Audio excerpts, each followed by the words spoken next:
দেখেন কি করতেছে, এই যে গত সরকারে এই যে 14 তলা বিল্ডিং দিছে 5টা, সব গরিব মানুষগুলো থাকে। আওয়ামী লীগ সরকার কি অপরাধ করছিল? আওয়ামী লীগ সরকার পুনর্বাসন দিয়ে গেছে বস্তিবাসী মানুষের, আর এই জায়গা হচ্ছে 26 ফ্যামিলির জায়গা। শেখ হাসিনা তো জীবনে বস্তিবাসীর উপর হাত দেয়নি।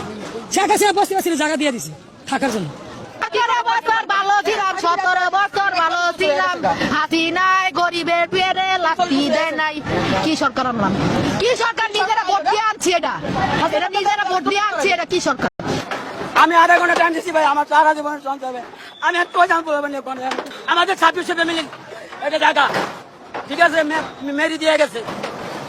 আজকে ধরেন আর্টিকেলের পয়সা খাই আজকে ভাঙতে পারতেছে আমাদের 26 ফ্যামিলি জায়গা, তারা ব্যস্ত আছে।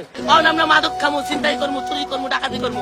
আমরা যারা ভোট দিয়ে উঠাইলাম, এরা তো সরকার বানালাম, কারণ নাকি আগের সরকারি তো আমাকে ভালো ছিল, অনেক ভালো ছিল। আমরা আগে কর্ম করে খাইতে পারতাম, কোনো মাদক ছিল না। এখন মাদক বাড়ছে, আরো অনেক মাদক বাড়ছে, চুরি বাড়ছে, চিন্তাই বাড়ছে, রাজধানী বাড়ছে। মানুষের সন্তান ঘরে ঘরে ডিস্টার্ব করে হইতেছে, মার বুক খালি করতেছে, কারণ নাকি